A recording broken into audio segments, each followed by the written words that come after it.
Hi dear student, पिछली बार हमने जो एलसी ऑसिलेशन में जो एनर्जी जो कंसिडरेशन किया था, एनर्जी इन एलसी ऑसिलेशन, उसके बाद हमने मैकेनिकल सिस्टम और इलेक्ट्रिक सिस्टम में क्या डिफरेंस होता है, कंपैरिजन बिटवीन मैकेनिकल ऑसिलेशन और इलेक्ट्रिक ऑसिलेशन में हमने वो कंपैरिजन आपको समझाया था।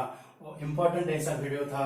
ओके, तो आज जो है हम उसका न्यूमेरिकल जो है उस पे वो न्यूमेरिकल्स कंसीडर करेंगे एलसी ऑसिलेशन पे। Okay, so numericals on LC oscillation. तो ये सिंपल ऐसा न्यूमेरिकल है। 220 volt DC power supply is use to charge capacitor of capacitance 50 microfarad. यानी कैपेसिटर का कैपेसिटेंस कितना दिया हुआ है, 50 माइक्रोफैरेड है। और disconnected the fully charge capacitor from power supply and connected across 5 millihenry inductor. Fully charge होने के बाद कैपेसिटर को डिस्कनेक्ट किया और किसके अक्रॉस कनेक्ट किया, इंडक्टर के अक्रॉस क्या किया, कनेक्ट किया, जिसका इंडक्टेंस कितना है, 5 मिली हेनरी है। The resistance in the circuit negligible. तो ये जो न्यूमेरिकल्स है it is based on the LC oscillation. Inductor का यहाँ पे जो रेजिस्टेंस है वो रेजिस्टेंस निग्लिजिबल है। यानी कंपोनेंट जो हो गए यल और सी कंपोनेंट है। Find the frequency and period of oscillation of circuit and also calculate the magnetic and electrical energy at time t equal to 0। At time t equal to 0। तो ऐसा ये simple ऐसा problem है और इसका solution भी बहुत सिंपल है। हमें कैपेसिटर का कैपेसिटेंस यानी हमें सी की वैल्यू दी हुई है। सी की वैल्यू क्या होगी, अब 50 माइक्रोफैरेड। 50 माइक्रोफैरेड का फैरेड में होगा 5 into 10 to the power -5 farad. 50 into 10 to the power -6 होगा और 50 इंटू 10 टू द पावर -6 को हम कैसे लिख सकते हैं, 5 into 10 to the power -5 farad. Okay, उसके बाद 220 वोल्ट डीसी सप्लाई यानी उसका जो ईएमएफ जो है और उसको हम V कहेंगे। यहां पे ईएमएफ कंसीडर करते हैं तो ईएमएफ किसका कितना है, उसका 220 वोल्ट। Okay, 220 volt. उसके बाद यहां पे हमें दिया हुआ है इंडक्टेंस। इंडक्टेंस का सिंबल होता है यल। यल की वैल्यू कितनी है, 5 मिली हेनरी। 5 मिली हेनरी, उसका हेनरी में कन्वर्ट करना है तो 5 into 10 to the power -3 henry. कितना होगा, 5 into 10 to the power -3 henry. तो यहां पे हमें फ्रीक्वेंसी निकालना है। फ्रीक्वेंसी निकालना है, एफ की वैल्यू निकालना है। उसने हमें एंगुलर फ्रीक्वेंसी नहीं कहा है, हमें फ्रीक्वेंसी कहा है सिर्फ, और टी की वैल्यू निकालना है। क्या निकालना है, टी की वैल्यू निकालना है।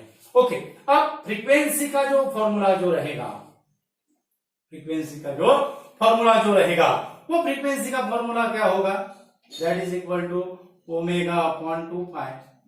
That is equal to omega upon 2 pi. यानी हमारा एम क्या है, ये पहले नेचुरल एंगुलर फ्रीक्वेंसी निकालना और उसके बाद उसको 2 पाई से क्या करना, डिवाइडेड करना। ओके, तो ओमेगा की जो वैल्यू जो रहती है, ओमेगा की value that is equal to 1 upon under root LC। कल ही हमने ये फॉर्मूला देखा है। ओके, पिछली बार हमने ये फॉर्मूला देखा है, omega that is equal to 1 upon under root LC। L का वैल्यू कितनी है, 5 into 10 to the power -3 Henry.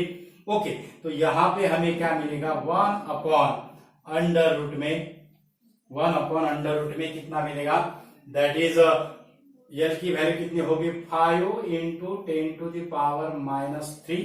5 into 10 to the power -3। और यहां पे जो कैपेसिटर जो है उसका कैपेसिटेंस कितना है, 5 into 10 to the power -5। 5 into 10 to the power -5। यानी यहां पे ओमेगा हमें कितना मिलेगा, 5 इंटू 5 ये हो गए 25। 25 into 10 to the power -8, square root में 25 इंटू 10 टू द पावर -8, यानी वो कितना हो जाएगा, 5 इंटू 10 टू द पावर -4। यानी यहां पे हमें मिलेगा 1/5 इंटू 10 टू द पावर -4। वो कितना हो जाएगा, +4 होगा। कितना होगा, +4 होगा। यानी यहां पे हमें ओमेगा की जो वैल्यू मिल रही है वो कितनी होगी, यहां पे हमें मिलेगा 0.2 2 into 10 to the power 4 यानी 2 into 10 to the power 3 radian per second. 2 into 10 to the power 3 radian per second. 2 into 10 to the power 3 radian per second. ये हो गई ओमेगा की वैल्यू। अब ये ओमेगा की वैल्यू हमें ये फॉर्मूले में सब्स्टिट्यूट करना है फ्रीक्वेंसी निकालने के लिए। ओमेगा की value 2 into 10 to the power 3 divided by 2 पाई। अब आपने अगर यहाँ पे 2 पाई की वैल्यू अगर 6.284 अगर डाला तो कैलकुलेशन जो होगा हमारा, वो कैलकुलेशन क्या होता था हमारा, डिफिकल्ट होता था, थोड़ा हार्ड होता था। तो इसके वजह से हमने इसको 2 को क्या करते हैं, कैंसिल करते हैं। तो यहाँ पे जो होगा वो कैसे होगा, देखो 1/3.14 into 10 to the power 3 hertz. इतनी होगी उसकी frequency 1/3.14 into 10 to the power 3 hertz.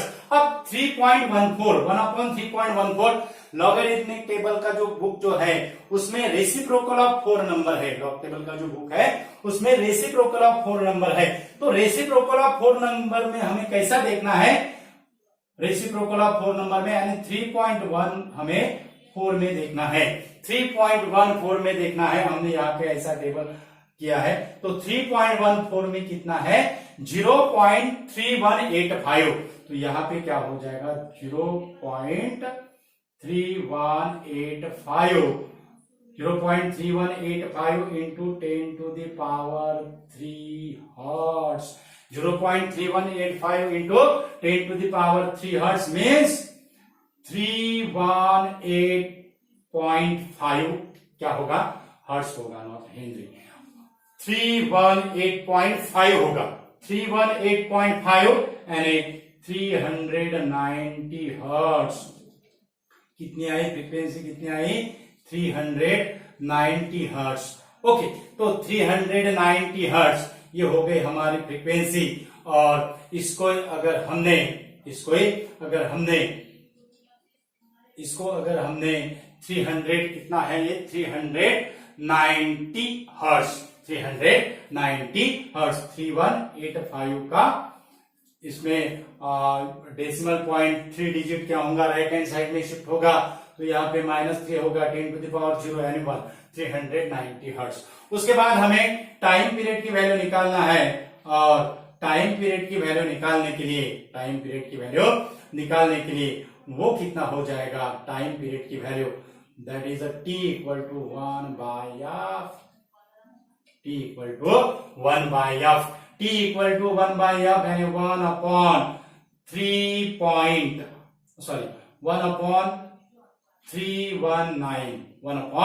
1/319। अब इसको अगर हमें रेसिप्रोकल के इसमें अगर कन्वर्ट अगर करना है तो डेसिमल पॉइंट जो होगा वो लेफ्ट हैंड साइड 2 डिजिट क्या होगा, शिफ्ट होगा, यानी 3.19 है। 3.19 को हम कितना लिख सकते हैं, 3.2। कितना लिख सकते हैं, 3.2। ओके, तो यहां पे हमें रेसिप्रोकल ऑफ 3.2 होना चाहिए। Reciprocal of 3.2 into 10 to the power 2 होगा, सॉरी 3 में कितना होगा, 10 to the power यहाँ पे -2 आएगा। क्योंकि यहाँ पे 3.2 अगर इसको अगर हमने कन्वर्ट अगर किया तो हमें ऊपर ये जो मिलेगा वो कितना मिलेगा, 10 to the power -2। और इसका जो रेसिप्रोकल जो होगा वो रेसिप्रोकल कितना होगा, दैट इज 3.2 का जो रेसिप्रोकल है 3.2 0 में देखना है हमें, 3.2 0 में तो अब हमें क्या देखना है, रेसिप्रोकल ऑफ 4 नंबर में 3.2 0 में देखना है। 3.2 0 में कितना होगा, दैट इज 0.3125 और 0.3125 into 10 to the power -2 second. 0.3125 into 10 to the power -2 second यानी 3.1 into 10 to the power minus 3 second यानी 3.1 मिली सेकंड। यानी टी की वैल्यू कितनी हो गई है? टी की वैल्यू कितनी हुई? 3.1 मिली सेकंड। ये होगा इंपॉर्टेंट। ये हमने दो क्वांटिटी निकाले हैं। ये फ्रीक्वेंसी हो गई है और ये हो गया है टाइम पीरियड टी। कितना हो गया? Time period T. ओके, उसके बाद हमें निकालना है magnetic energy and electric energy. क्या निकालना है? Magnetic energy and electric energy. अब मैग्नेटिक एनर्जी और इलेक्ट्रिक एनर्जी निकालने के लिए हमें कितने टाइम पे कहा गया है? At time t equal to 0। At time t equal to 0। तो इसको हम अब रद्द करते हैं। इतना हम रद्द कर देते हैं। ओके, तो यहां पे अब at time t equal to 0। अब मैग्नेटिक एनर्जी की फॉर्मूला क्या होता है? इसको हमने यूबी से डिनोट करते हैं 1/2 Li²। ओके, और यूई की वैल्यू यानी इलेक्ट्रोस्टैटिक पोटेंशियल एनर्जी कहते हैं उसको, वो कितना होता है? Q²/τC। कितना होता है? Q²/τC। ओके, तो मैग्नेटिक एनर्जी और इलेक्ट्रिक एनर्जी हमें निकालना है। At time t equal to 0 I की वैल्यू क्या होगी? 0 होगी। At time t equal to 0 I की वैल्यू क्या होगी? 0 होगी। सो मैग्नेटिक एनर्जी की वैल्यू जो होगी वो कितना होगा? 0। मैग्नेटिक एनर्जी की वैल्यू कितनी होगी? 0। यानी हमें सिर्फ क्या निकालना है? यूई की वैल्यू निकालना है। अब यूई का फॉर्मूला क्या है? Q²/τC। यूई का फॉर्मूला क्या है? Q²/τC। अब Q²/τC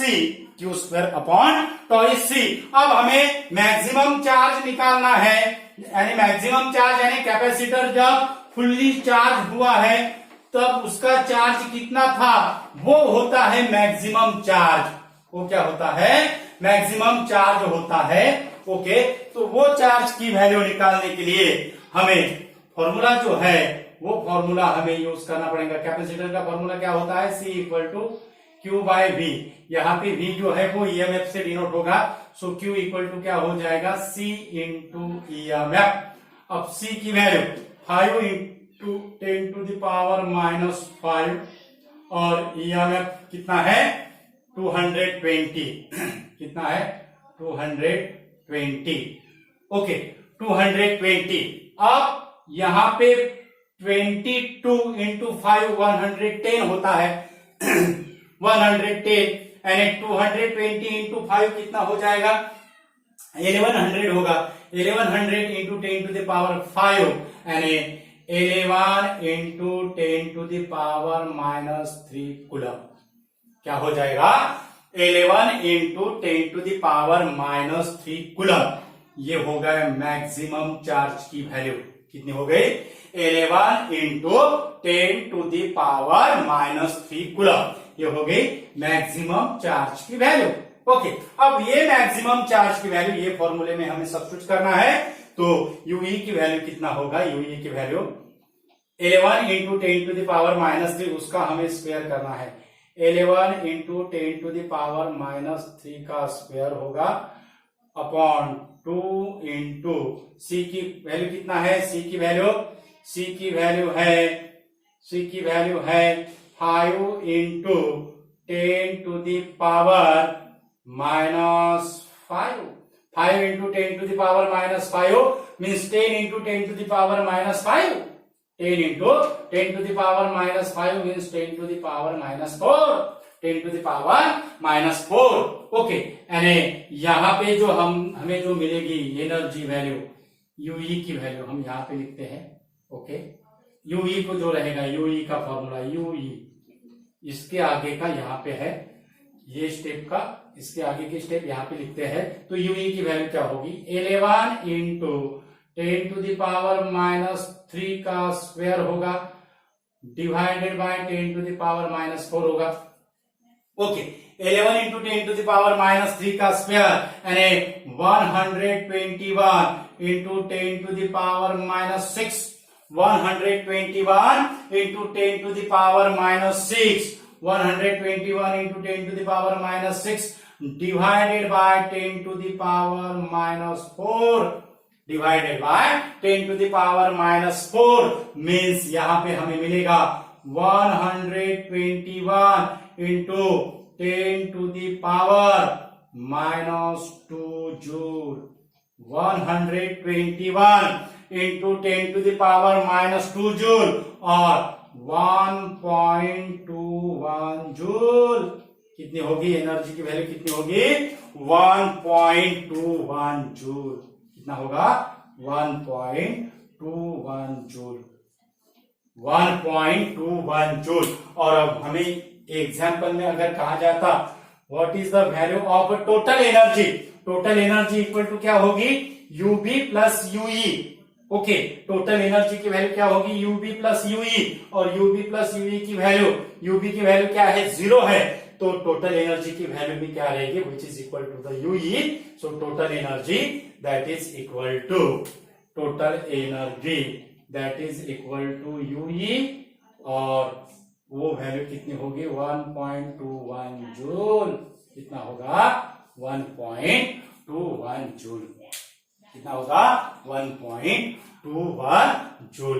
तो ये ऐसा सिंपल हमारा न्यूमेरिकल था और उसमें हमने 2-3 पार्ट एक ही न्यूमेरिकल में हमने इसमें इन्वॉल्व की है इसलिए वो जो न्यूमेरिकल है वो ज्यादा बड़ा लग रहा है आपको क्योंकि उसमें हमने 2-3 जो पार्ट है क्वांटिटीज निकालने के लिए उसमें एक ही न्यूमेरिकल में हमने उसमें कंसीडर किए हैं तो इसके वजह से वो आपको ऐसा ज्यादा लग रहा होगा।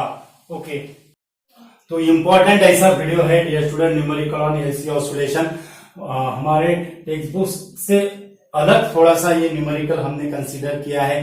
This is also important for entrance exam. हमारा वीडियो जो है वो ज्यादा से ज्यादा स्टूडेंट को शेयर कीजिए। हमारे चैनल पे अगर यूजर है तो हमारा चैनल सब्सक्राइब कीजिए।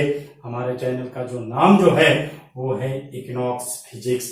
Thank you so much.